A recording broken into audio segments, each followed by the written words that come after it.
Hello everyone, आप सभी लोगों का स्वागत है टीचिंग परीक्षा के आज के इस वीडियो में, जिसके अंदर में फ्रेंड्स बिहार शिक्षक भर्ती बीपीएससी टीआरई 4.0 के लिए एक विशेष जो श्रृंखला हमारी चल रही है उसको एक कदम और आगे हम लोग बढ़ाएंगे। तो जितने भी बच्चे जुड़ चुके हैं उन सभी लोगों का स्वागत है। जैसे कि मैं यहाँ पर मैं देख पा रहा हूँ कंटिन्यूअसली बहुत सारे लोग हमारे साथ में यहाँ पर में जुड़ते जा रहे हैं। और जैसे हमने सेशन स्टार्ट किया है यहाँ पर में 600 से भी ज्यादा बच्चे जो है उन्होंने सेशन को ऑलरेडी लाइक कर दिया, तो बहुत बहुत शुक्रिया आप सभी लोगों का। चलिए तो हम लोग यहाँ पर में फ्रेंड्स आगे बढ़े उससे पहले उन सभी लोगों का मैं शुक्रिया अदा करना चाहूंगा जिन्होंने इस सेशन को एनर्जी दी है। जहां पर में भी शेयर कर सकते हैं फ्रेंड्स इस सेशन को, टेलीग्राम, फेसबुक, व्हाट्सएप, इंस्टाग्राम जल्दी जल्दी से शेयर कर देंगे और सेशन को लाइक करने के साथ में चैनल को सब्सक्राइब भी जरूर कर लेंगे ताकि आप लोगों को जितनी भी चीजें हम लोग यहाँ पर मैं आप लोगों के लिए बनाए वो आप लोगों को मिलती रहे। चलिए पहला क्वेश्चन देखिए फ्रेंड्स, आप लोगों का क्या बोला गया है। आप लोगों से यहाँ पर में, ठीक है, सुवर्ण रेखा जो रिवर है उसके बारे में आप लोगों से पूछा गया है। ठीक है, तो जल्दी से बताइए आप लोग कि सुवर्ण रेखा जो नदी है उसका ओरिजिन कौन से विलेज से होता है। साथ ही साथ आप मुझे बता दोगे कौन से राज्य से होता है और कौन से डिस्ट्रिक्ट से होता है उस राज्य के, ये भी आप लोग मुझे बता देंगे।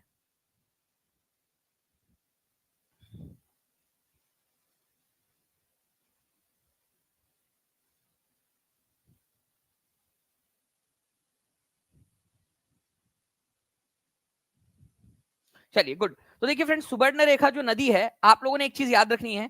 सबसे पहली चीज जो मैंने आप लोगों से पूछा कि कौन से स्टेट में इसका ओरिजिन होता है, तो इसका ओरिजिन होता है झारखंड के अंदर में।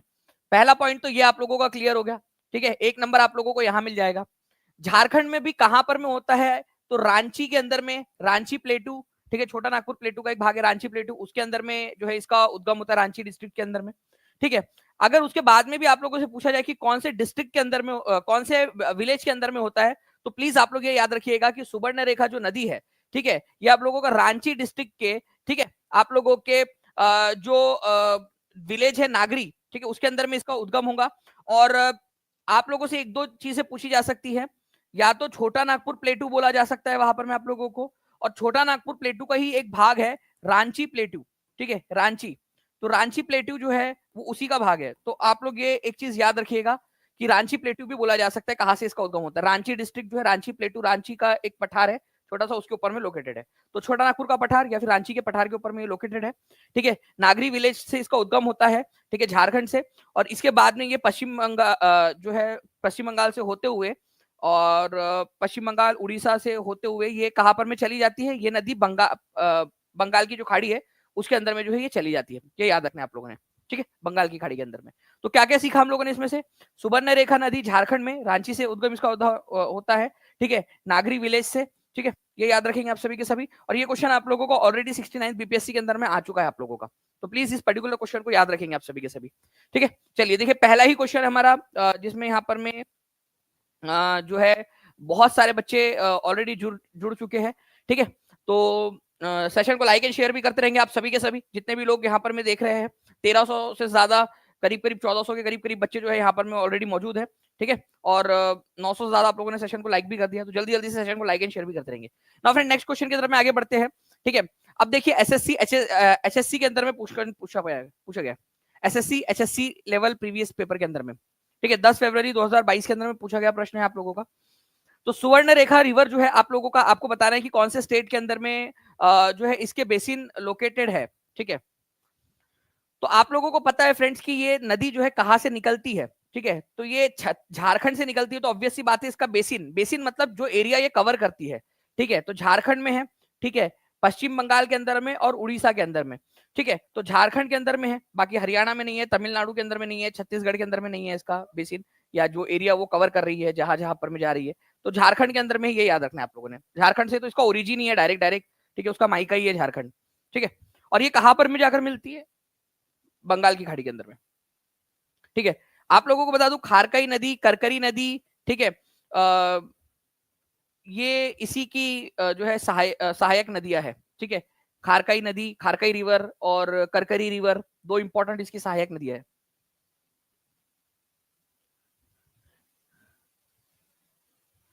विच of the following district has only national park इन बिहार, जल्दी से बता दीजिए यहाँ पर में इनमें से कौन सा वाला केवल डिस्ट्रिक्ट है जिसके अंदर में जो है एकमात्र नेशनल पार्क है। एक बार जल्दी से आंसर कर देंगे आप लोग। तो एकमात्र नेशनल पार्क जो है फ्रेंड्स बिहार के अंदर में कहां पर में लोकेटेड है आपका, तो ये पश्चिमी चंपारण के अंदर में लोकेटेड है। उसका नाम आप लोग कमेंट करके बताएंगे जल्दी से, ठीक है, उस नेशनल पार्क का नाम आप लोग कमेंट करके बताएंगे। और उस नेशनल पार्क के नाम का जो नेपाल में एक्सटेंशन है उसका नाम भी आप लोग बताएंगे जल्दी से। नाउ फ्रेंड नेक्स्ट क्वेश्चन है आप लोगों का, इसका आंसर आप लोग करेंगे, which of the following national parks wildlife sanctuaries are in Bihar, इनमें से कौन सा वाला जो है। और एक चीज आप लोगों को बता दूं मैं, ठीक है, मुझे बाकी के भी आप लोगों से चाहिए, क्योंकि देखिए ये 69वीं बीपीएससी के अंदर में आया हुआ है, ठीक है।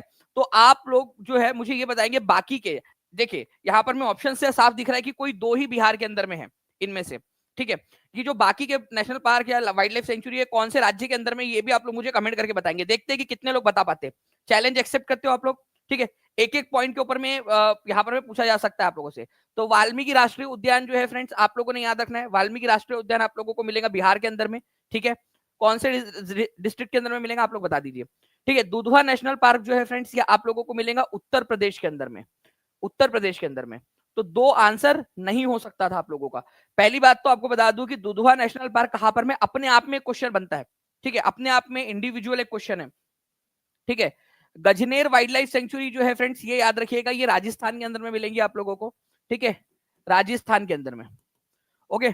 और भीम बांध वन्य जीव अभयारण्य ये बिहार के अंदर में है, मुंगेर जिले के अंदर में, मुंगेर, ठीक है, बिहार में। तो आपका आंसर होगा 1 और 4, 1 और 4 ऑप्शन नंबर ए में दिया है। कितने परसेंट लोगों ने आंसर किया, 86% लोगों ने बिल्कुल सही आंसर किया है। बट ये कितने लोगों को याद हो गया था, दुधवा नेशनल पार्क कहां पर में है, ठीक है, दुधवा नेशनल पार्क उत्तर प्रदेश के अंदर में। जैसे बिहार के अंदर में केवल एकमात्र जो है नेशनल पार्क है आपका, ठीक है, वैसे ही उत्तर प्रदेश के अंदर में भी एकमात्र नेशनल पार्क है दुधवा नेशनल पार्क, ठीक है। तो ये याद रखना है आप लोगों ने, एकमात्र उत्तर प्रदेश के अंदर में एकमात्र नेशनल पार्क कौन सा है, ठीक है। तो आप लोग याद रखोगे कि राष्ट्रीय उद्यान उत्तर प्रदेश के अंदर में एकमात्र दुधवा नेशनल पार्क, ठीक है, ए इज द करेक्ट आंसर। अब देखिए फ्रेंड्स यहां पर में एक थोड़ा सा हाई लेवल क्वेश्चन पूछा गया है, ठीक है। कंसीडर द फॉलोइंग स्टेटमेंट, ठीक है, reasons for Babar's arrival in India, ठीक है, उपमहाद्वीप में जो है बाबर के आने का जो कारण था वो क्या था।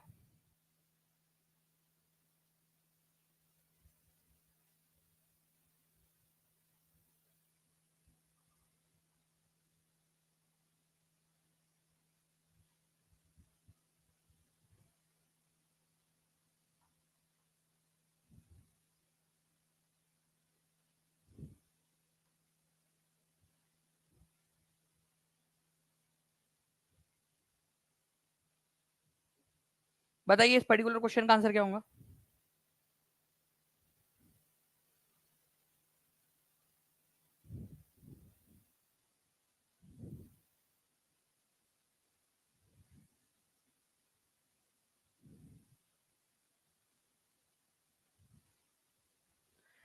देखिए फ्रेंड्स यहां पर मैं आप लोगों से क्या बोला गया है, ध्यान से समझिए आप लोग।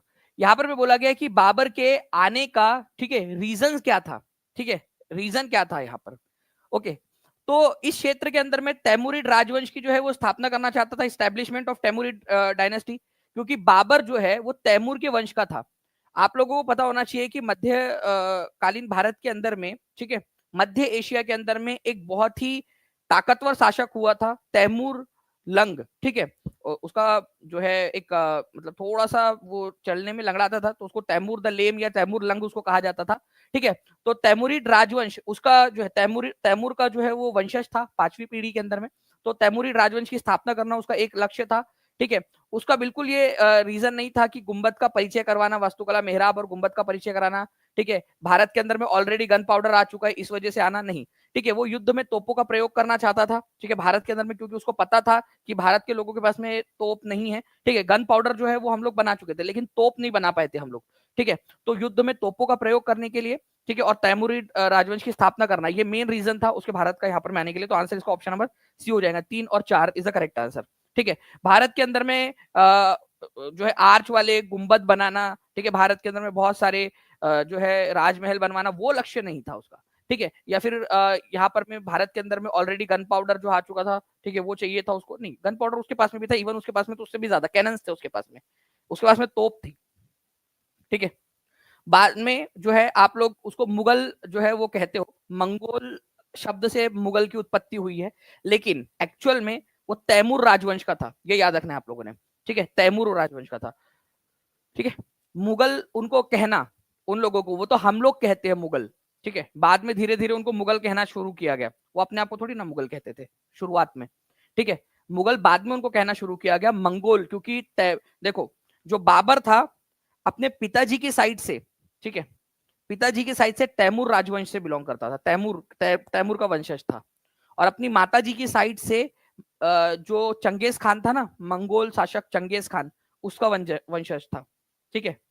इसको चंगेज खान से अपने आप को एसोसिएट करवाने से ज्यादा प्राउड फील होता था तैमूर से अपने आप को एसोसिएट करवाने में, ठीक है, क्योंकि चंगेज खान की इमेज खराब थी कि चंगेज खान जो है उसने बहुत खून खराबा किया, और जो है ऐसा माना जाता है कई बार कि भाई दुनिया की जो है करीब 10% आबादी को तो वो चंगेज खान की जो सेना थी उसी ने मारा था, उसी ने कम किया था, ठीक है, उस समय की 10% आबादी को, ठीक है। तैमूर भी जो है उसने भी भारत के अंदर में आक्रमण किया था, बहुत खून खराबा किया था, लेकिन उसको बड़ा प्राउड होता था तैमूर वंश से, तो अपने आप को तैमूर तैमूर का वंशज बताने में उसको प्राउड फील होता था, ये याद रखना है आप लोगों ने, ठीक है।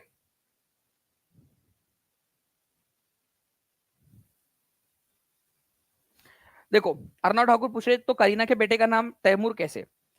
अब देखिए यहाँ पर मैं अर्णव ठाकुर में एक बहुत सिंपल सा एग्जांपल देता हूँ आपको। एक टीवी पत्रकार है, ठीक है, अर्णव गोस्वामी, ठीक है, वो रोज आकर जो है वो टीवी के ऊपर में चिल्लाता है, ठीक है, India nation wants to know, nation wants to know, ठीक है, इतिहास के अंदर में जाना जाएगा उसको कि भाई यार जो आके चिल्लाता रहता था nation wants to know, nation wants to know, ठीक है, और वो सारी चीजें। अब मैं ये सोचता हूँ कि यार अर्णव जो है यहाँ पर, मैं अर्णव ठाकुर का नाम अर्णव ठाकुर कैसे पढ़ा, भाई नाम है वो, नाम तो कोई भी रख सकता है, ठीक है। अब वो राहुल कुमार है यहाँ पर में, तो उनका नाम राहुल गांधी का तो नाम रख चुके थे, तो फिर राहुल कुमार का नाम राहुल कैसे रख लिया, ठीक है। मनीष कुमार का नाम कैसे रख लिया, या तो नीतीश कुमार से मिलता जुलता दिख रहा है मनीष कुमार का नाम, तो मनीष कैसे कर लिया उसने, ठीक है। नहीं नहीं मैं समझ गया ना, आपका रैंडम क्वेश्चन था, मैं जस्ट आपको समझा रहा था, ठीक है। चलिए आज यहाँ पर मैं आगे बढ़ते हैं हम लोग। आप लोग बताइए यहाँ पर मैं देखिए अब इस क्वेश्चन का आंसर करिए आप लोग। ये क्वेश्चन यूपीएससी सिविल सर्विसेज के अंदर में ऑलरेडी आ चुका था। अब आप बताइए इसका आंसर क्या होगा।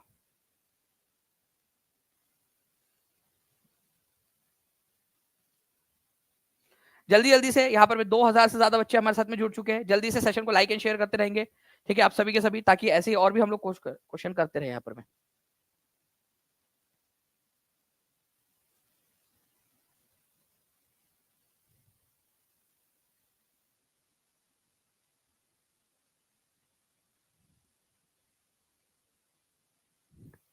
ठीक है, तो भारत में बाबर के आगमन का कारण क्या था, introduction of gun powder in the sub continent, ये जो है भारत के अंदर में गन पाउडर को इंट्रोड्यूस करना, ये कोई उसका वो नहीं था। भारत के अंदर मस्तुकला और मेहराब का गुंबद का परिचय करवाना, भारत के अंदर में जो है बहुत सारे आर्किटेक्चर बनाना, ये भी नहीं था, ठीक है। क्षेत्र में तैमूर वंश की स्थापना करना, ये लक्ष्य था, और ये कहा दिया है आप लोगों को ऑप्शन नंबर बी के अंदर में दिया हुआ है, तो answer should be option number B only, ठीक है। तो आप लोग देखिए यूपीएससी सिविल सर्विसेज के अंदर में ये क्वेश्चन आप लोगों का जो है 2015 के अंदर में आ चुका था, वहां से कॉपी किया गया 69वीं बीपीएससी के अंदर में, ठीक है, 69वीं बीपीएससी के अंदर में कॉपी किया गया है, कॉपी कैट, कॉपी कैट, ठीक है। बीपीएससी बता देना जाकर उन लोगों को कि भाई टीचिंग परीक्षा ने ढूंढ के निकाल लिया कि तुमने कहाँ से उठाया था क्वेश्चन, एक ऑप्शन ऐड करके कैसे क्वेश्चन बना लिया करके, ठीक है। तो टीचिंग परीक्षा की टीम रिसर्च करके, ठीक है, पूरा का पूरा ऑलरेडी बता देती है बीपीएससी, ठीक है, तुम बच नहीं सकते। यूपीएससी सिविल सर्विसेज में 2015 के अंदर में आया हुआ क्वेश्चन है ये, ठीक है, जहां से तुमने कॉपी करके एक ऑप्शन ऐड करके वहां पर में पेस्ट कर दिया है। चलिए another name of Gandak river is, ठीक है, गंडक रिवर का एक और नेम क्या है, जल्दी से बता देंगे आप सभी के सभी, जल्दी बताइए इस क्वेश्चन का आंसर क्या होगा, ठीक है। Another name of Gandak river is, तो गंडक रिवर जो है फ्रेंड्स आप लोगों ने याद रखना है, ये नेपाल से इसका उद्गम होता है, ठीक है, गंडक रिवर, ठीक है, बिहार के अंदर में एक इंपॉर्टेंट रिवर है, पूरा नेपाल से होते हुए फिर ये बिहार के अंदर में एंटर करती है। नेपाल में इसको नारायणी नदी के नाम से जाना जाता है, ठीक है, नारायणी नदी के नाम से, गंडक नदी को, ठीक है। तो नारायणी नदी 69वीं बीपीएससी में आया हुआ क्वेश्चन है, और आप लोगों को रिवर वाले चैप्टर के अंदर में पूरा का पूरा पढ़ाया था, ठीक है। करनाली नदी भी बताया था आप लोगों को कि घाघरा नदी को करनाली नदी कहते हैं, ठीक है। ये भी हम लोगों ने देखा था, करनाली नदी घाघरा नदी को। तो वो भी क्वेश्चन मैं आप लोगों से पूछ सकता हूँ आगे जाकर, ठीक है। तो याद रखिएगा आप लोग, ओके। नाउ तो ये प्लीज याद रखिएगा आप सभी कि गंडक नदी जो है फ्रेंड्स नेपाल से होते हुए, ठीक है, बिहार के अंदर में एंटर करती है और फिर गंगा में जाकर मिल जाती है। नाउ नेक्स्ट क्वेश्चन की तरफ में आगे बढ़ते हैं। On which river has the Triveni canal been constructed? कौन से जो है रिवर के ऊपर में त्रिवेणी कैनल बनाया गया है? तो त्रिवेणी कैनल जो है फ्रेंड्स आप लोगों ने याद रखना है, ये गंडक नदी के ऊपर में बनाया गया है, गंडक नदी के ऊपर में, ठीक है। गंडक नदी के ऊपर में बनाया गया है, इंपॉर्टेंट है एग्जाम के अंदर में, ठीक है। पूछा जा सकता है आप लोगों से, ओके। त्रिवेणी कैनल गंडक नदी के ऊपर में, तो 63वीं बीपीएससी के अंदर में आया हुआ क्वेश्चन है आप लोगों का। और ये त्रिवेणी कैनल पश्चिमी वेस्ट चंपारण के अंदर में, ठीक है, एक जगह है भैंसा लोटन, भैंसा लोटन नाम की जगह है, वहां से जो है फ्रेंड्स ये कैनल निकलती है भैंसा लोटन नाम की जगह से। तो गंडक रिवर के ऊपर में बनाया गया इसको, प्लीज इसको याद रखिएगा आप सभी के सभी, ठीक है। त्रिवेणी कैनल का निर्माण गंडक नदी पे किया गया है, ठीक है। गंडक नदी को किस नाम से जाना जाता है? त्रिवेणी कैनल के गंडक नदी जो है फ्रेंड्स आप लोगों ने याद रखना है कि नारायणी नदी के नाम से भी जाना जाता है। Triveni canal has been constructed on which of the following rivers? ठीक है, ये देखिए 69वीं बीपीएससी का त्रिवेणी कैनल जो है वो बनाया गया आप लोगों का। ये पहले क्वेश्चन देखिए कहां पर में आया था आपका, ये 63वीं बीपीएससी के अंदर में। और दैट्स वाई, ठीक है, टीचिंग परीक्षा ने आप सभी लोगों को, कितने लोगों को पता है 10,000 से भी ज्यादा डिफरेंट क्वेश्चन डिफरेंट एग्जाम के अंदर में, बिहार के डिफरेंट एग्जाम्स में 10,000 से भी ज्यादा क्वेश्चन जो आपको आए हैं उसको टेस्ट के फॉर्मेट में प्लस पीडीएफ फॉर्मेट में भी अवेलेबल कराया ताकि आप लोग स्पीड में उसकी रिवीजन कर सके, ठीक है। वहां पर मैं पहले टेस्ट दे और अनलिमिटेड टाइम टेस्ट दे सकते हो आप लोग, और वहां पर में आप लोग जो है उसको पीडीएफ को पढ़ भी सकते हो ताकि आपको बार बार आप लोग रिवाइज कर सके, ठीक है। तो 10,000 से ज्यादा क्वेश्चन क्यों प्रोवाइड किए? क्योंकि आप लोग यहाँ पर में देखिए इस तरीके से क्वेश्चन आते हैं। 63वीं बीपीएससी के अंदर में आया, 69वीं बीपीएससी के अंदर में आया कि त्रिवेणी कैनल किसके ऊपर में बनाया गया है, आंसर डायरेक्टली आप लोगों का गंडक रिवर हो जाएगा, ठीक है ना। नेक्स्ट क्वेश्चन की तरफ में आगे बढ़ते हैं फ्रेंड्स। देखिए यहाँ पर में विच of the following is the richest region in the world from the point of view of marine biodiversity, consisting of 21 islands along with estuaries, beaches, nearshore forest, seagrass bed, coral reefs, salt marshes and mangroves. See, basically क्या बोल रहा है ये, ठीक है, कि निम्नलिखित में से कौन सा वाला जो क्षेत्र है ना वो बायोडाइवर्सिटी से बहुत ज्यादा रिच है, मतलब कि वहां पर में जैव विविधता बहुत ज्यादा है। इनमें से कौन सा वाला है जो सबसे ज्यादा जैव विविधता जिसके अंदर में मौजूद है? जैव विविधता का मतलब होता है फ्रेंड्स आपका जहां पर में जो है विभिन्न प्रकार के, ठीक है, विभिन्न प्रकार के पेड़ पौधे, विभिन्न प्रकार के प्राणी, विभिन्न प्रकार के जो है आप लोगों की जड़ी बूटियां, अलग अलग प्रकार का लैंडस्केप, बहुत सारी चीजें जो है वहां पर में पाई जाती है आप लोगों की, ताकि डिफरेंट टाइप ऑफ लाइफ जो है उसको सस्टेन किया जा सके। वहां पर में मेंढक के कई सारे प्रकार आप लोगों को मिल जाएंगे, मछलियों के कई सारे प्रकार मिल जाएंगे, मच्छरों के कई सारे प्रकार मिल जाएंगे आप लोगों को। तो हर चीज का कुछ ना कुछ वहां पर में जो है आप लोगों को भिन्नताएं मिलती रहती है, ठीक है। तो ये इसको याद रखिएगा आप लोग, इंपॉर्टेंट है, एग्जाम के अंदर में आप लोगों से पूछा जा सकता है, ठीक है। सर कल नाइट वाली जो क्लास थी इन्वायरमेंट हजार्ड वाली, आपने बहुत ही अच्छे से समझाया और क्लास को करने में बहुत मजा आया, एकदम याद हो गया सब। Thank you sir, I love teaching. ठीक, thank you very much Arnav ji, ठीक है। हमने कल रात में जो पेड क्लास की थी हजार्ड एंड डिजार्ट वाली डिजास्टर वाली, उसको हम कंटिन्यू भी करने वाले हैं। मैंने जैसे आप लोगों को बताया कि मर्कली स्केल और जो आपका सिस्मोग्राफ, ये सारी चीजें, ठीक है, आप लोगों को सारा का सारा मैं जो है आज करवाने भी वाला हूँ उसको, ओके। डिफरेंस और आप कभी नहीं भूलेंगे, जैसे कल वाला टॉपिक नहीं भूले वैसे आज कभी नहीं भूलेंगे। मन्नार बायोस्फीयर रिजर्व जो है आप लोगों का फ्रेंड्स ये बहुत ज्यादा रिच है, ये याद रखना आप लोगों ने। मन्नार बायोस्फीयर रिजर्व आप लोगों को कहां पर में मिलेगा? दक्षिण पूर्वी तट के ऊपर में मिलेगा आप लोगों को, ठीक है। गल्फ ऑफ मन्नार या मन्नार बायोस्फीयर रिजर्व ये यहाँ पर में इस एरिया के अंदर में आप लोगों को मिलने वाला है, ठीक है। ये इधर में आप लोग देखिए तमिलनाडु और श्रीलंका के बीच में, इधर साइड में तमिलनाडु वाले साइड में गल्फ ऑफ मन्नार, ठीक है। तो गल्फ ऑफ मन्नार यहाँ पर में आप लोगों का, तो मन्नार बायोस्फीयर रिजर्व वहां पर में मौजूद है, ठीक है, भारत और श्रीलंका के बीच में, मतलब भारत वाले साइड के अंदर में, ठीक है। और इसके अंदर में 21 आइलैंड है, बीचेस है, एस्चुरीज है, ठीक है। और ये क्या होता है सारा का सारा ये भी आप लोगों को मैं बताऊंगा कि एस्चुरीज किसको बोलते हैं। देखिए एस्चुरीज वो होती है जहां पर में नदी, ठीक है, आकर मिलती है समुद्र के अंदर में, लेकिन एक छोटा सा ऐसा क्षेत्र बन जाता है जहां पर में मीठा पानी जो है, नदी का मीठा पानी खारा पानी से मिलने के पहले जमा होता है, उसको एस्चुरीज बोला जाता है, ठीक है। तो एस्चुरीज वहां पर में मौजूद है, ओके। चलिए नाउ फ्रेंड्स नेक्स्ट देखिए यहाँ पर मैं आप लोगों का ये क्वेश्चन जो है 68वीं बीपीएससी के अंदर में आया था, ठीक है, 12 फरवरी 2023 के अंदर में। You can check this fact, ठीक है, 68वीं बीपीएससी के अंदर में आया। और आप लोग देखिए कि 69वीं बीपीएससी के अंदर में सेम क्वेश्चन आप लोगों का रिपीट हुआ। बस वहां से उन्होंने क्या किया, 21 को गायब कर दिया। उनको लगता है कि टीचिंग परीक्षा की टीम इसको पकड़ नहीं पाएंगी करके। तो which one of the following region is the richest region in the world from the point of view of marine biodiversity consisting of 21 islands को पहले वहां 21 को ऐसे लिखा था 21 में, और यहाँ पर मैं इस तरीके से लिख दिया 21 को, ठीक है, और including estuaries, beaches, near shore forest, grass bed, coral reef, salt marshes, mangrove, सब कुछ है वहां पर में, ठीक है। ऑप्शन को थोड़ा सा चेंज कर दिया, मन्नार की खाड़ी, बायोस्फीयर रिजर्व, आपका आंसर हो जाएगा, ठीक है, ए इज द करेक्ट आंसर। तो टीचिंग परीक्षा का जो 10,000 प्लस जो क्वेश्चंस का आप लोगों ने अगर आप लोग उसको सॉल्व कर रहे हो और उसको देख रहे हो, तो आपका आप समझ लीजिए कि आप भाई बिहार के अंदर में और इवन इंडिया के कोई भी एग्जाम के अंदर में आप आराम से क्लियर कर लोगे, ठीक है। Now friends which on which play to do the tropic of cancer and Indian standard time line intersect each other. देखिए ये हमारा भारत है, ठीक है, ओके। हमारे भारत के अंदर में आप लोगों को पता है हमारे भारत से एक रेखा जाती है, ठीक है, जिसको हम लोग कर्क रेखा कहते हैं, ठीक है, कर्क रेखा जाती है। उसके बाद में आप लोगों को एक चीज पता है कि ये कर्क रेखा 23.5 डिग्री नॉर्थ वाली लाइन है, ठीक है, 8 राज्यों में से जाती है। हमारे भारत का जो समय हमने डिसाइड किया है वो हमने डिसाइड किया है, ठीक है, ये इस लाइन से 82.5 डिग्री ईस्ट वाली जो लाइन है हमारी, ठीक है, 82.5 डिग्री ईस्ट लॉन्जिट्यूड या देशांतर वाली जो लाइन है, वो कहीं ना कहीं तो इंटरसेक्ट करती होंगी ना दोनों के दोनों। तो आप लोगों से पूछा जा रहा है यहाँ पर में कि कौन से वाले इसके ऊपर में ये इंटरसेक्ट करती है, ठीक है। 69वीं बीपीएससी के अंदर में आया हुआ क्वेश्चन है, तो आप लोग प्लीज थोड़ा सा इसको ध्यान दे दीजिए, ठीक है। तो आप लोगों को बता दूं कि हमारे भारत के यही इसी मैप के अंदर में ही दिखा देता हूँ आप लोगों को, ठीक है, ध्यान से समझिए आप लोग, ठीक है। यहां पर में मालवा का पठार है, मालवा का पठार, ठीक है, मध्य प्रदेश, गुजरात और राजस्थान की बॉर्डर पर, ठीक है। यहां पर मैं आप लोगों को मिलेगा बुंदेलखंड का पठार, बुंदेलखंड का पठार।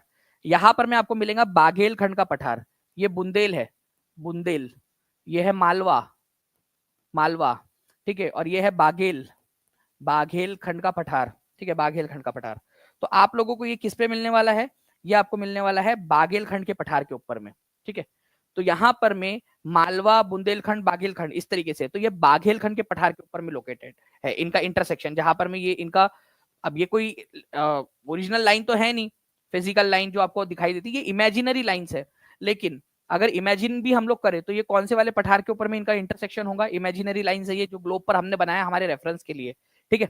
तो बाघेलखंड के पठार के ऊपर में इनका इंटरसेक्शन होता है, इसको याद रखना है आप लोगों ने, ठीक है। कौन से राज्य के अंदर में होता है, अगर ये क्वेश्चन आ जाए तो छत्तीसगढ़ राज्य के अंदर में होता है, ठीक है, छत्तीसगढ़ राज्य के अंदर में। स्टेट अगर पूछ लिया जाता, स्टेट, तो छत्तीसगढ़ के अंदर में होता है, छत्तीसगढ़ राज्य के अंदर में इंटरसेक्शन इसका, ओके। ये आप देख सकते हो यहाँ, थोड़ा सा मैं इसको बड़ा करके बता देता हूँ आप लोगों को। ये है हमारी ट्रॉपिक ऑफ कैंसर, ठीक है, और ये है आप लोगों की, ठीक है, इंडियन स्टैंडर्ड मेरिडियन। तो इनका इंटरसेक्शन ये जो हो रहा है ना, ये आप लोगों से बेसिकली पूछ रहा है ये कहाँ हो रहा है करके, ठीक है, बाघेलखंड का पठार है वहां पर में। गुड सर, आज सुबह की करंट अफेयर की क्लास भी क्लास की बहुत इंटरेस्टिंग थी, थैंक यू, इतना अच्छा क्लास हम लोगों के लिए प्रोवाइड करवाने के लिए, thank you very much Salma Begum ji. और मैं लिटरली बता रहा हूँ आप लोगों को कि टीम जो है वो रात भर जागी, आपको मेरी आवाज से भी लग रहा होगा कि नींद हुई नहीं है बिल्कुल भी, सब जागे हुए थे, नींद आप लोगों को बेहतर जो है सुविधा देने के लिए, कोई टेक्निकल ग्लिच ना आए, सारी चीजें प्रॉपर हो, ठीक है। तो पूरी टीम भी रात भर जागी, ठीक है। जो जगताप सर है वो खुद 20 किलोमीटर दूर से जो है इतना सुबह सुबह वो ट्रेवल करके ऑफिस में आए, ठीक है, और फिर क्लास की आप लोगों के लिए। तो ये सारी की सारी चीजें जो है फ्रेंड्स आप लोगों के लिए एफर्ट्स किए जा रहे हैं, ठीक है। Which district in Chhattisgarh is the crossing point of tropic of cancer and Indian standard time, ठीक है।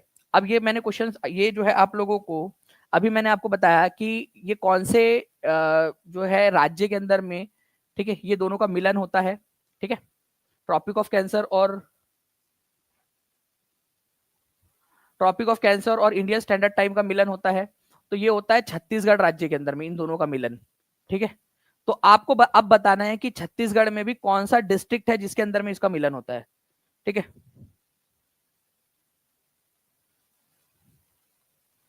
ठीक है, तो छत्तीसगढ़ के अंदर में फ्रेंड्स एक जिला है जिसका नाम है सूरजपुर, ठीक है। ये सूरजपुर जिला जो है वो यूनिक जिला है एक तरीके से, है ना, एक अलग तरीके का जिला। क्यों? क्योंकि यहाँ पर में ट्रॉपिक ऑफ कैंसर, जो हमारी इमेजिनरी लाइन है, जो हमारा जो इंडियन स्टैंडर्ड टाइम है, उन दोनों का जो मिलन है, ठीक है, वो आपको सूरजपुर के अंदर में आप लोगों को देखने के लिए मिलेगा, ठीक है। तो ये एक इंपॉर्टेंट पॉइंट है, छत्तीसगढ़ के अंदर में भी, सूरजपुर के अंदर में। तो D is the correct answer. तो इसको याद रख लीजिएगा आप लोग, छत्तीसगढ़ पीसीएस एग्जाम के अंदर में ऑलरेडी आया हुआ है, कई सारे और भी एग्जाम्स के अंदर में पूछा जा सकता है। अगर आप लोगों को लग रहा है फ्रेंड्स कि आप लोगों के जो लिए जो है पूरा का पूरा एफर्ट्स दे रहे हैं, तो प्लीज आप सभी के सभी जो है सेशन को लाइक जरूर कर देंगे, और जहां भी शेयर कर सकते हैं जरूर शेयर कर देंगे। ये आप लोगों से रिक्वेस्ट है कि आप जहां भी शेयर कर सकते हो शेयर जरूर करते रहिए, ताकि इसी तरीके से जो है पूरी टीम मोटिवेट होकर आप लोगों के लिए काम करते रहे। नाउ नेक्स्ट क्वेश्चन की तरफ में आगे बढ़ते हैं हम लोग फ्रेंड्स। उससे पहले आपको बता दूं कि कल जो है कुलदीप सर आप लोगों के लिए एक बहुत बढ़िया वाली जो है मैराथन लेने वाले हैं। टॉप 100 प्रश्न की मॉक टेस्ट रहेंगी आप लोगों की, ठीक है। और जो टॉप क्वेश्चंस है, ठीक है, बीपीएससी के अंदर में जो क्वेश्चंस पूछे जाते हैं आप लोगों के, टॉप क्वेश्चंस, ठीक है। मान लीजिए कि 17वीं बीपीएससी आपकी रिपीट हो जाती है, तो उसमें भी आप लोगों को काम आएगा, ठीक है। टीआरई के अंदर में आप लोगों को ये काम आने ही वाला है आप लोगों के लिए, ठीक है। इसके अलावा बिहार एसएससी के अंदर में आपको काम आएगा, आप लोगों के यूपी के एग्जाम में, केवीएस में, DSSB में, सारे एग्जाम में काम आएगा, क्योंकि साइंस के टॉप क्वेश्चंस करवा रहे हैं सर आपको, ठीक है। जो एग्जाम्स के अंदर में पूछे जाते हैं, मैक्सिमम टाइम जो क्वेश्चंस पूछे गए उनके 100 क्वेश्चंस, ठीक है। थैंक यू महविश नफीस जी, बहुत बहुत शुक्रिया आपका, ठीक है। चलिए, अच्छा एक चीज आप लोगों से पूछनी थी, जैसे ट्रॉपिक ऑफ कैंसर, ठीक है, ट्रॉपिक ऑफ कैंसर आप लोगों को पता है कर्क रेखा जो है वो 8 राज्यों से गुजरती है। आप मुझे बताइए कि जो भारत का मानक समय वाला देशांतर है, Indian standard meridian, 82.5 degree east, या फिर जिसको 82 डिग्री 30 मिनट ईस्ट भी बोला जाता है, ठीक है। ये 30 मिनट का मतलब ही होता है 0.5 डिग्री, ठीक है। वो मिनट मतलब वो समय वाला मिनट नहीं है, ये एंगल वाला मिनट है, ठीक है। ये 30 जो एक डॉट लगा है ना 30 के ऊपर में, वो इसको आधा डिग्री बोल सकते हो। तो 82.5 डिग्री बोला जा सकता है 30 मिनट के बदले में ईस्ट में, ठीक है। तो ये 5 राज्यों से होकर जाती है, ठीक है। उत्तर प्रदेश, मध्य प्रदेश, छत्तीसगढ़, उड़ीसा और आंध्र प्रदेश। लिख देंगे कमेंट में सभी के सभी लोग जल्दी जल्दी से, ताकि आपको याद आ जाए, ठीक है, आप रह जाए। Thank you very much Abhishek Pandey ji.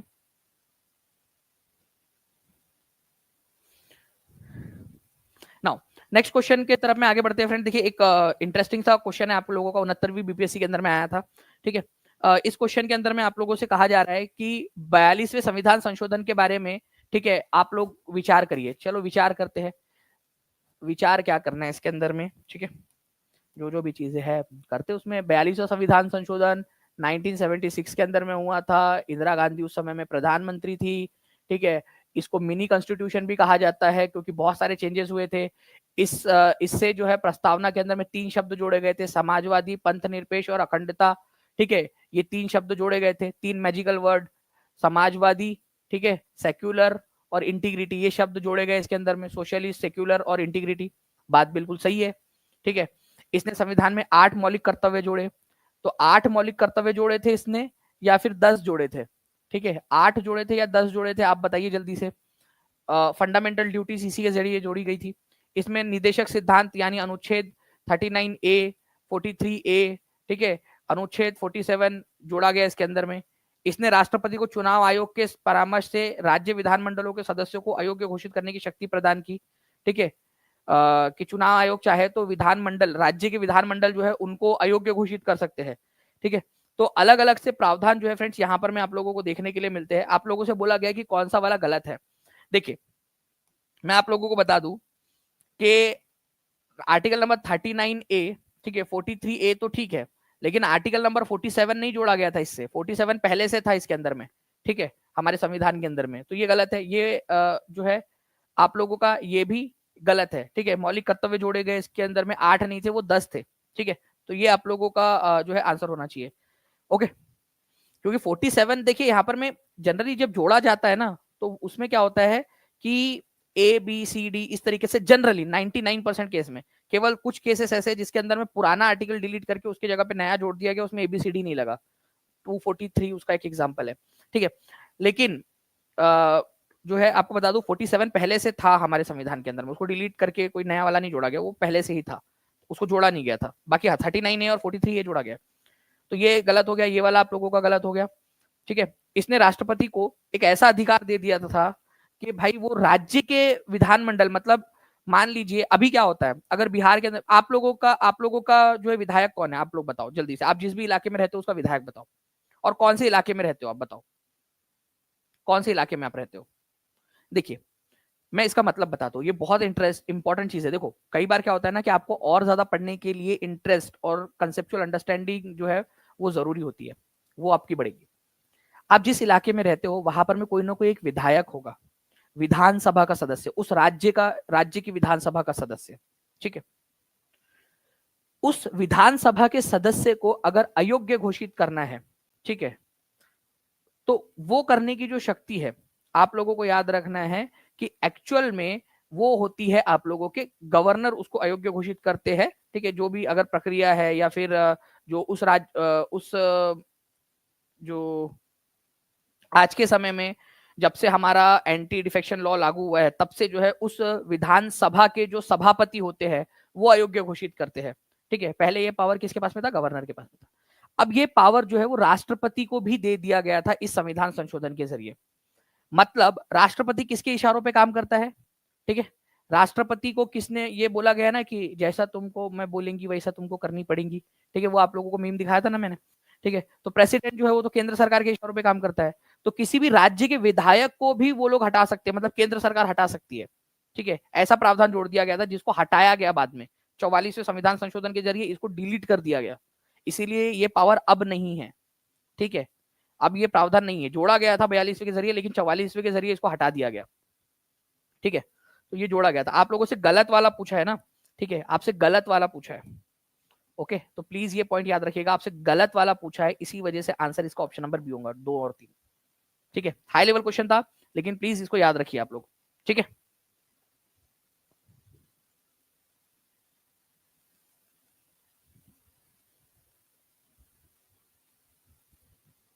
Thank you विश्व प्रताप जी। आज जो करंट अफेयर्स का कंटेंट जो है सुबह जगताप सर जो है उन्होंने पढ़ाया है, तो आप लोग याद रखिएगा कि जगताप सर की रोज सुबह जो है क्लास होने वाली है, रोज सुबह, ठीक है, 6 बजे करंट अफेयर्स की क्लास। तो इसके लिए भी आप तैयार रहिए, ठीक है, करंट अफेयर्स की क्लासेस के लिए। और आज जो है बहुत सारे बच्चों ने देखा है सुबह सुबह, ठीक है, 6 बजे। Now friend next question, the idea of fundamental right in Indian constitution has been taken from which country. भाई ये तो बहुत इजी क्वेश्चन है, टीचिंग परीक्षा के बच्चों के लिए तो हलवा क्वेश्चन नहीं है, ठीक है, बताइए जल्दी से। फंडामेंटल राइट्स, ठीक है, फंडामेंटल राइट्स या मौलिक अधिकारों का जो विचार है ये जो है आप लोगों ने कहां से लिया है, ये लिया है अमेरिका के, ठीक है। यूएसए के जो संविधान है उसके अंदर में बिल ऑफ राइट्स करके एक चीज थी, ठीक है, बिल ऑफ राइट्स, राज्यों अधिकारों का, ठीक है, विधेयक। तो वहां से बिल ऑफ राइट जो था यूएसए के अंदर में, यूएसए के संविधान के अंदर में, ठीक है, उससे हमने लिया था, हमारे संविधान के अंदर में हमने उसको फंडामेंटल राइट्स के नाम से जोड़ा है। यूनाइटेड स्टेट्स ऑफ अमेरिका से मौलिक अधिकार जो मौलिक है, ठीक है, जो आपको मिलने ही चाहिए, कम से कम ये अधिकार तो मिलने ही चाहिए, ये इसका मतलब होता है। तो संयुक्त राज्य अमेरिका, ठीक है, यूनाइटेड स्टेट्स ऑफ अमेरिका के अंदर में से हम लोगों ने उससे लिया हुआ है। आयरलैंड से हमने डीपीएसपी लिया है, राष्ट्रपति को कैसे चुनते हैं उसकी प्रक्रिया हमने ली है। राज्यसभा में जो सदस्य मनोनीत किए जाते हैं, मतलब अपर हाउस के अंदर में राष्ट्रपति कुछ लोगों को बिना चुनाव करे भेज देगा, वो प्रक्रिया हमने आयरलैंड से ली है। ग्रेट ब्रिटेन से हमने पार्लियामेंट्री प्रक्रिया लिया है कि हमारे देश के अंदर में पार्लियामेंट्री डेमोक्रेसी रहेगी, संसदीय सरकार रहेगी, ठीक है, द्विसदनीय विधायिका रहेंगी, ठीक है। ये हमने कंसेप्ट यहाँ पर में लिया है। एकल नागरिकता की देश मतलब केवल एक नागरिकता आप रख सकते हो, ठीक है, ये हमने रखा हुआ है यहाँ से कंसेप्ट, ठीक है। कनाडा से जो है हम लोगों ने संघ कि हमारा देश जो है वो राज्यों का संघ होगा लेकिन केंद्र के पास ज्यादा पावर होंगे। ये लीक वाले पेपर में आया था ना आपके आपका जो मार्च में पेपर हुआ था TRE 3 का, कि कहाँ से लिया गया है कि भारत राज्यों का संघ होगा और लेकिन केंद्र के पास में, मतलब राज्यों का संघ जो है उसमें से कौन से राज्य को ज्यादा पावर रहे, क्या या इक्वल डिस्ट्रीब्यूट करे।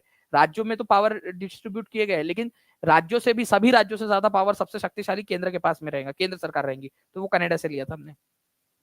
तो फंडामेंटल राइट्स ग्रेट ब्रिटेन आप लोगों ने यूएसए से लिया है, ये याद रखिएगा आप सभी। The power to determine the number of जजेस in the high court is vested in which of the following institutions. ठीक है भाई, कि एक हाई कोर्ट है, ठीक है, ठीक है, तो हाई कोर्ट के अंदर में नंबर ऑफ जजेस ये कौन डिसाइड करता है, ठीक है, ये आप लोगों को बताना है कि कितने मतलब कोई एक हाई कोर्ट है तो उस हाई कोर्ट के अंदर में कितने जजेस जो है वो होंगे, ये आप लोगों को अगर मान लीजिए पूछा जाए। तो कुल न्यायाधीश जो है कितने हो सकते हैं, मैक्सिमम नंबर ऑफ न्यायाधीश कितने हो सकते हैं। ओके, तो वो आप लोगों से पूछा अगर जाए तो आप लोगों को याद रखना है कि ये शक्ति किसके पास में दी गई है, तो ये जो है हमारे भारत के राष्ट्रपति डिसाइड करते हैं। मान लीजिए जैसे अभी फॉर एग्जांपल अगर मैं आपको बताऊं तो हमारे भारत के अंदर में जो इलाहाबाद हाई कोर्ट है, ठीक है, इलाहाबाद इलाहाबाद हाई कोर्ट जो है ना, ये आप लोगों ने याद रखना है। इलाहाबाद हाई कोर्ट के अंदर में सबसे ज्यादा स्ट्रेंथ है, इसमें 160 की जो है जो संख्या है, कुल न्यायाधीशों की संख्या वो दी गई है आप लोगों की इलाहाबाद हाईकोर्ट के अंदर में, ठीक है। सबसे ज्यादा कहां पर में, इलाहाबाद हाईकोर्ट के अंदर में, ये याद रखना आप लोगों ने। उसके बाद में बारी आती है बॉम्बे हाईकोर्ट के अंदर में, ठीक है, बॉम्बे हाईकोर्ट के अंदर में 94 जजेस उसके अंदर में आपका दिए गए। पंजाब हरियाणा एंड जो चंडीगढ़ एरिया को जो कवर करता है, चंडीगढ़ हाईकोर्ट आप लोगों का, ठीक है, उसके अंदर में 85 जजेस है आप लोगों के, ठीक है। मद्रास के अंदर में 75 है। तो इस तरीके से जो है ये यहाँ पर मैं बताया गया कि कितने जजेस जो है, नंबर ऑफ जजेस वहां पर में असाइन किए गए हैं, ठीक है। तो इसको याद रखिएगा, इलाहाबाद हाईकोर्ट के अंदर में कितने जजेस है, नंबर ऑफ जजेस असाइंड है, ठीक है। तो नंबर ऑफ जजेस 160 है, सबसे ज्यादा। अच्छा, अगर बिहार की बात करूं मैं कि बिहार के अंदर में नंबर ऑफ जजेस कितने असाइंड है, ठीक है, तो नंबर ऑफ जजेस जो पटना हाईकोर्ट है आप लोगों का, पटना हाईकोर्ट, इसके अंदर में याद रखिएगा कि 53 जजेस की संख्या असाइंड है, 53, ठीक है। और इलाहाबाद हाईकोर्ट के अंदर में 160। तो ये कौन डिसाइड करता है, अगर मान लो कि कल जाके पटना हाईकोर्ट के अंदर में जो है नंबर ऑफ जजेस की संख्या बढ़ानी है, जो असाइंड है, मतलब असाइंड का मतलब होता है कि इतने मैक्सिमम हो सकते हैं, इसको बढ़ाना है तो राष्ट्रपति एक नोटिस जारी करके उसको बढ़वा सकते हैं, ठीक है। तो राष्ट्रपति के पास में ये पावर है, ये याद रखिएगा आप लोग, ठीक है। चलिए, राष्ट्रपति के पास में पावर है, ये याद रखना है। राष्ट्रपति जो है क्या कर सकते हैं, ठीक है। वैसे जो हाई कोर्ट के जजेस है, ठीक है, या हाई कोर्ट के मुख्य न्यायाधीश है, सुप्रीम कोर्ट के जजेस है, सुप्रीम कोर्ट के मुख्य न्यायाधीश है, उनकी नियुक्ति राष्ट्रपति ही करता है। ओके, मेक श्योर कि आप लोगों ने सभी ने टीचिंग परीक्षा चैनल को सब्सक्राइब कर लिया है, ठीक है, कोई भी बच्चा ऐसा बचा ना हो, ठीक है। आप और हम मिलकर 8 लाख से भी ज्यादा, ठीक है, स्टूडेंट्स का परिवार बन चुके हैं, ठीक है। एक दिन था, ठीक है, जब मुझे याद है कि चैनल के ऊपर में एक सब्सक्राइबर था, ठीक है, मैंने सब्सक्राइब किया था टीचिंग परीक्षा चैनल को, एक सब्सक्राइबर बस, ठीक है। और जब मैं देखता हूँ यहाँ पर में कि 8,04,555 सब्सक्राइबर्स हो चुके हैं, ठीक है, तो वो एक सब्सक्राइबर से आज, ठीक है, 8 लाख से ज्यादा का एक पूरी जर्नी देखी है मैंने। और जो है जब भी इस तरीके से देखते तो पूरा का पूरा एक किस तरीके से एक एक बच्चा जुड़ा है और जुड़ते गए, बच्चों का प्यार मिलता गया, ठीक है, वो एक चीज देखने के लिए मिली है यहाँ पर। नेक्स्ट क्वेश्चन की तरफ में हम लोग आगे बढ़ते हैं। The fifth schedule deals with the governance and the protection of interest of which specific group of people, ठीक है। पांचवी अनुसूची, भारत के संविधान के अंदर में टोटल जो है फ्रेंड्स 12 अनुसूचियां है, ठीक है, 12 अनुसूचियां, ठीक है। तो 12 अनुसूचियों में से जो पहली अनुसूची है, पहले नंबर की जो एक सूची है, उसमें भारत के राज्यों का नाम लिखा गया, राज्य का नाम, ठीक है, राज्य का नाम और उसका एरिया, ठीक है, वो दिया गया है आपका पहली अनुसूची के अंदर में।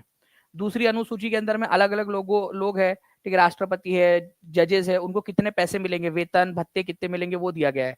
तीसरी में वो शपथ कैसे लेंगे वो दिया गया है, शपथ, ठीक है। उसके बाद में अगर मैं बात करूं चौथी में अलग अलग राज्यों के राज्य सभा के कितने सदस्य होंगे वो दिया गया आप लोगों का, ठीक है। पांचवी अनुसूची के अंदर में क्या दिया गया है, ठीक है।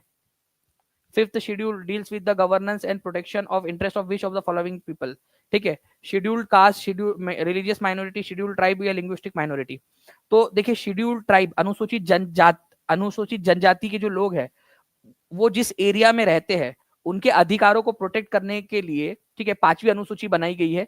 जिस एरिया को, ठीक है, जिस एरिया को, ठीक है, पांचवी अनुसूची में रखा जाता है उसको अलग तरीके से ट्रीट किया जाता है, उसको स्पेशल प्रावधान मिलते हैं। भारत के जो कानून लागू होते हैं उनमें से मान लो अगर कोई ऐसा कानून है जो इनके रिचुअल्स को, उनके रीति रिवाजों को का हनन करता है तो उस पार्ट को हटा दिया जाता है, वो पार्ट वहां लागू नहीं किया जाता, ठीक है। तो पांचवी अनुसूची जो है स्पेशल प्रावधान देती है शेड्यूल ट्राइब्स के लिए, ताकि उनका जो हजारों साल पुराना जो कल्चर है वो बचा रह सके। तो शेड्यूल ट्राइब के लिए जो है फ्रेंड्स ये याद रखना है आप लोगों ने, ठीक है। Option number C is the correct answer. Okay, देखिए आप लोगों का यहाँ पर मैं दिया गया एक क्वेश्चन, यहाँ पर मैं आप लोग देखिए 2023 में आया था ये 69वीं बीपीएससी के अंदर में, ठीक है। यूपीएससी सिविल सर्विसेज के अंदर में क्वेश्चन आ चुका था आप लोगों का कि provision have been made in the fifth schedule and sixth schedule, ठीक है। पांचवी और छठवीं अनुसूची जो है उसमें क्या क्या दिया हुआ है। तो आप लोगों को बता दो फ्रेंड्स कि पांचवी और छठवीं दोनों ही अनुसूचियों के अंदर में, ठीक है, शेड्यूल ट्राइब जो है उनको, उनके बारे में बात की गई है, ठीक है। मैंने आप लोगों को जो है पांचवी अनुसूची के बारे में बताया। अब बात करते हैं छठवीं अनुसूची भारत के संविधान की। ठीक है, छठवीं अनुसूची जो है उसके अंदर में नॉर्थ ईस्ट के जो राज्य है, ठीक है, north eastern states of India, जिनके शेड्यूल्ड ट्राइब को यहाँ पर में संरक्षण दिया गया है छठवीं अनुसूची के अंदर में, ठीक है। तो ये आप लोगों ने याद रखना है छठवीं अनुसूची के अंदर में। इसके अंदर में नॉर्थ ईस्ट के भी कौन कौन से जो है राज्य आ जाते हैं आप लोगों के, तो 4 राज्यों के नाम आपको बता रहा हूँ, आप लोग प्लीज याद रखेंगे इसका नाम, ठीक है। मेघालय इसके अंदर में आ जाता है, असम आ जाता है, त्रिपुरा और मिजोरम, ठीक है। तो 5वीं अनुसूची के अंदर में देश भर के, ठीक है, देश भर के जो शेड्यूल्ड एरियाज है, मतलब शेड्यूल्ड ट्राइब्स है, उनके एरियाज के लिए रखा गया है। लेकिन अगर स्पेसिफिकली बात करूं, आसाम, मेघालय, मेघालय, मिजोरम, मिजोरम, ठीक है, त्रिपुरा, ये जो 4 राज्य है नॉर्थ ईस्ट के, इनके लिए अलग से एक छठवीं अनुसूची बनाई गई है, इसमें और स्पेशल प्रावधान दिए गए हैं। 5वीं अनुसूची में शेड्यूल्ड ट्राइब्स जो एरिया को, भारत का कोई एरिया, मान लो आपके मोहल्ले को 5वीं अनुसूची में रख दिया जाए, ठीक है, कि आप जो है आदिवासी हो, ठीक है, और आपके कल्चर को बचाना जरूरी है, आप जो घर में धिंगाने करते हो अपने, ठीक है, उसको बचाना जरूरी है आपके, ठीक है, आपके एरिया के, तो 5वीं अनुसूची में रख दिया तो अलग तरीके से जो है आपके ऊपर में कानून लागू होंगे पूरे देश भर के अगर किसी कोने में रहते हो। लेकिन मान लो 6वीं अनुसूची की बात करें तो इन राज्यों के शेड्यूल्ड एरिया को और स्पेशल प्रावधान दिए गए, 5वीं से भी ज्यादा स्पेशल दिए गए हैं, ठीक है।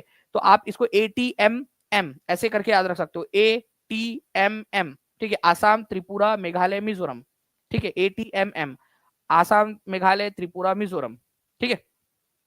तो ये 4 राज्यों का, 6वीं अनुसूची के 4 राज्यों की जो ट्राइबल एरियाज है, ठीक है, उनके बारे में बात करता है। लेकिन करते दोनों ट्राइबल एरियाज के बारे में ही बात है, ठीक है। ये देश भर में लागू होता है और 6वीं अनुसूची जो है केवल इन 4 राज्यों पर लागू होता है, लेकिन है दोनों के दोनों ट्राइबल एरियाज के लिए, अनुसूचित जनजाति के लिए, ठीक है।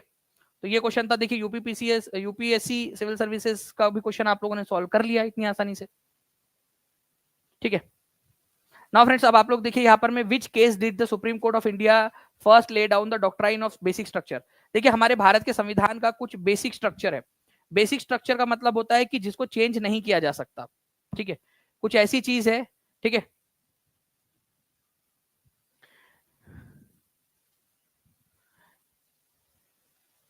जिसको चेंज नहीं किया जा सकता, ठीक है।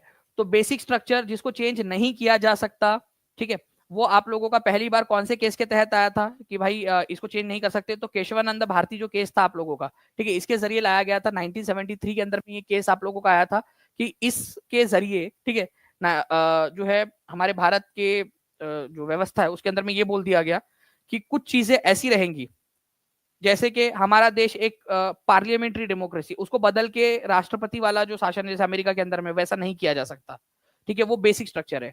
फंडामेंटल राइट्स आपके, जो आपके मौलिक अधिकार है, उनको पूरी तरह से नहीं हटाया जा सकता, हाँ कुछ पार्ट को सस्पेंड कर सकते, पूरी तरह से नहीं हटा सकते, ठीक है। उसके बाद में जो है आपका भारत सेक्युलर है, ठीक है, सेक्युलरिज्म भारत का, धर्मनिरपेक्षता, ये प्रावधान बेसिक स्ट्रक्चर है। तो धीरे धीरे इसके अंदर में ऐड करते गए कि जिसको नहीं हटाया जा सकता, जिसको बदला ही नहीं जा सकता, ठीक है। संविधान itself is the basic structure of our constitution, ठीक है। संविधान खुद एक बेसिक स्ट्रक्चर है, संविधान को भी नहीं बदला जा सकता, ठीक है, ये बेसिक स्ट्रक्चर के अंदर में आ गया आपका, ठीक है। ये चीज याद रखनी है आप लोगों ने,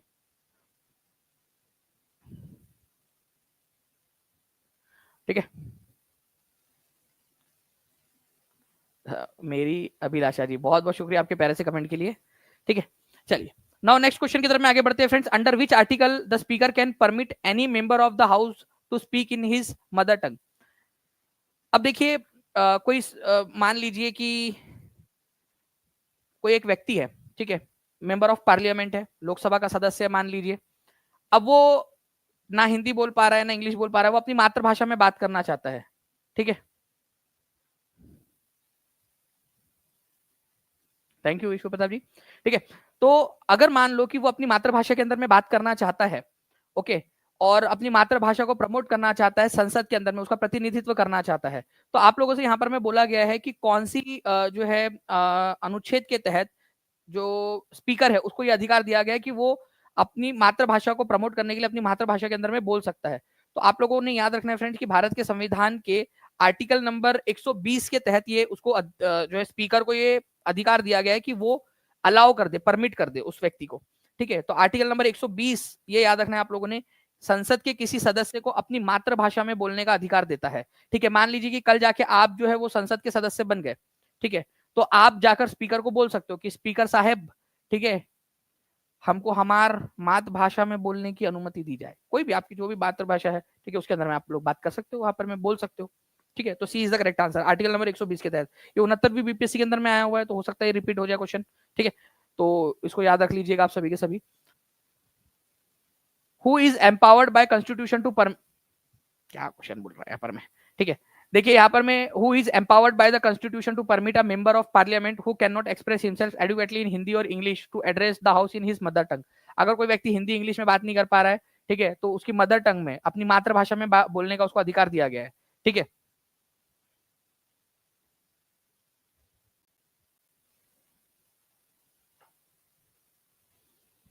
देखिए अगर मान लीजिए कि ये बात अगर राज्यसभा की, राज्यों की परिषद मतलब राज्यसभा, ठीक है, ये राज्यसभा है, राज्यसभा, राज्यसभा के जो अध्यक्ष होंगे, या फिर अगर राज्यसभा के अध्यक्ष जो है उनको सुसु लगी है, वो वहां उपलब्ध नहीं है, तो उनके जगह पे कोई ना कोई तो बैठेगा ना। अरे आप लोगों ने देखा होगा ना, या तो उपाध्यक्ष बैठता है, उपाध्यक्ष और वो दोनों के दोनों एक साथ गए हैं मान लीजिए, ठीक है, तो उनके जगह पे और कोई बैठता है। ठीक है, आपने ये चीज देखी कि नहीं देखी, संसद के अंदर में कोई एक पैनल बना हुआ होता है, उनमें से कोई ना कोई बैठता है, क्योंकि हर समय वहां पर में वो मौजूद नहीं हो सकते। ठीक है, तो राज्यसभा में जो राज्यसभा के अध्यक्ष जो हमारे उपराष्ट्रपति भी होते हैं, कई बार वो अवेलेबल नहीं है, तो राज्यसभा के उपाध्यक्ष वहां पर में होते हैं। ठीक है, और अगर वो दोनों भी नहीं है तो फिर एक पैनल होता है, उनमें से कोई बैठता है उसमें, तो जो भी बैठा हुआ है उस चेयर के ऊपर में उस समय में वो अलाउ कर सकता है। ठीक है, लोकसभा में भी सेम है, लोकसभा के अध्यक्ष मतलब लोकसभा के जो स्पीकर है वो अलाउ कर सकते हैं। ठीक है, या अगर मान लीजिए कि लोकसभा के स्पीकर उस समय में नहीं है और डेप्यूटी स्पीकर भी अवेलेबल नहीं है, तो उस केस के अंदर में जो भी पैनल में से बैठा हुआ व्यक्ति है वो जो है उनको अलाउ कर सकता है। तो आंसर हो जाएगा यहाँ पर में ऑप्शन नंबर डी, ये एनबीसीसी जेई इलेक्ट्रिकल के अंदर में आया हुआ क्वेश्चन है आप लोगों का। बताइए, अब ये इतना हाई लेवल क्वेश्चन जो है वो भी आप लोगों ने इसको भी सॉल्व कर दिया। ठीक है, तो खत्म ही कर दिया आप लोगों ने यहाँ पर में। ठीक है, इस क्वेश्चन को जल्दी जल्दी से सेशन को लाइक एंड शेयर करते रहेंगे, और जिन लोगों ने चैनल को सब्सक्राइब नहीं किया चैनल को सब्सक्राइब जरूर कर लेंगे। ठीक है, 2300 से ज्यादा बच्चों ने सेशन को लाइक कर दिया है, 2785 बच्चे यहाँ पर में देख रहे हैं, जल्दी से एक बार लाइक एंड शेयर करते रहेंगे। ठीक है, 3000 का टारगेट हम लोग यहाँ पर में रखते हैं इसको। नाउ नेक्स्ट क्वेश्चन की तरफ में आगे बढ़ते हैं फ्रेंड्स। अब देखिए यहाँ पर में 1857 की विद्रोह की विफलता का कारण क्या था। आपको पता है 1857 का विद्रोह विफल क्यों हो गया था।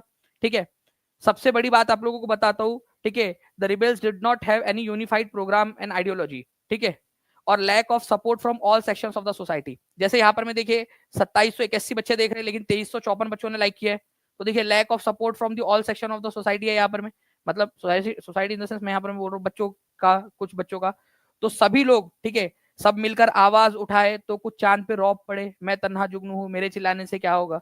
तो लैक ऑफ यूनिटी। ठीक है, तो सारे के सारे जो लोग थे उनका सपोर्ट नहीं था, ये आप लोगों ने याद रखना है। एक तो समाज के सभी वर्गों ने समर्थन नहीं का अभाव था, तो इस वजह से क्या हुआ कि एक जो एकता आनी चाहिए थी वो नहीं आ पाई, तो रिवोल्ट फेल हो गया। ठीक है, the rebel did not have any unified programme, उनके पास में कोई आइडिया नहीं था, एक आइडियोलॉजी नहीं थी कि उस समय में वो क्या करेंगे और उसके बाद में उनको क्या करना है। ठीक है, तो आइडियोलॉजी नहीं थी, कोई आइडियोलॉजी का अभाव था, तो विद्रोहियों के पास में कोई प्रोग्राम नहीं था। ठीक है, जिसकी वजह से जो एक मोटिवेशन आना चाहिए वो नहीं था उन सभी लोगों के बीच में, तो कोई एक यूनिफाइड प्रोग्राम नहीं था, कोई यूनिफाइड प्रोग्राम की हम क्या करेंगे और क्या करना चाहते हैं आगे में जाकर।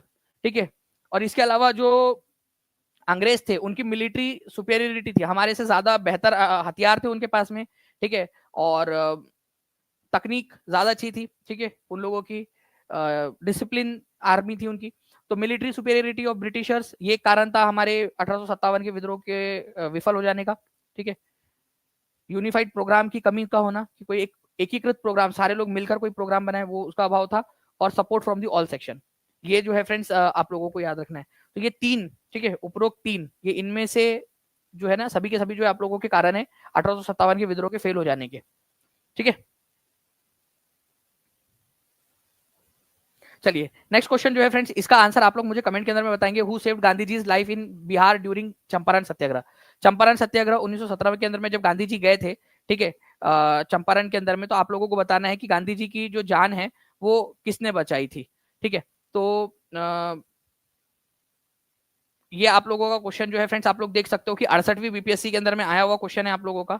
ठीक है, 68वीं बीपीएससी के अंदर में आया, ठीक है, बतख मियाँ इसका आंसर हो जाएगा आपका। और आप लोग जो है फ्रेंड्स ये जानकर हैरान हो जाओगे कि 69वीं बीपीएससी के अंदर में क्वेश्चन रिपीट हुआ। कौन वो कुक थे बिहार से, ठीक है, कुक थे जिन्होंने विषाक्त भोजन जो है वो गांधी जी को देने से, एक दूध था उसके अंदर में जो जहर मिलाया गया, तो गांधी जी, वो राज खोल दिया था गांधी जी के सामने, ठीक है, जिससे कि गांधी जी की जान बच गई, ठीक है। तो बतख मियाँ, ठीक है, उनको बाद में जो है वो किया गया, अरेस्ट किया गया, लेकिन वो बच गए थे आखिरकार। तो B is the correct answer, ठीक है।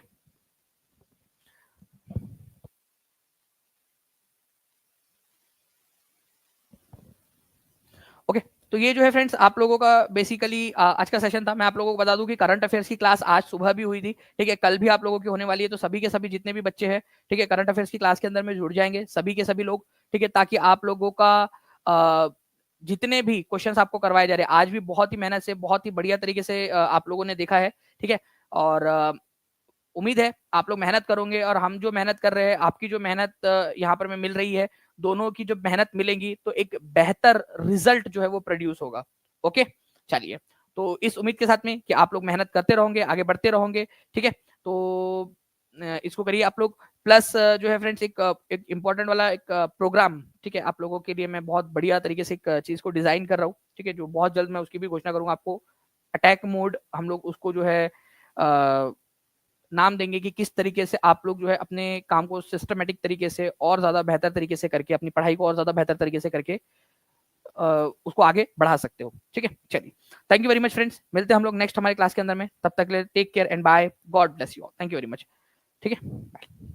जितने भी बच्चे टीचिंग परीक्षा के साथ में जुड़ना चाहते हैं, नीचे में नंबर चल रहा है, ठीक है, 96978844 या 7611101101। इस नंबर पे कॉल या व्हाट्सएप करके आप लोग जो है टीचिंग परीक्षा से की जानकारी हासिल कर सकते हो, कोर्स से जुड़ने के लिए, ठीक है, या फिर कोई भी जानकारी आपको चाहिए उसके लिए, ठीक है। Thank you friends, bye, thank you.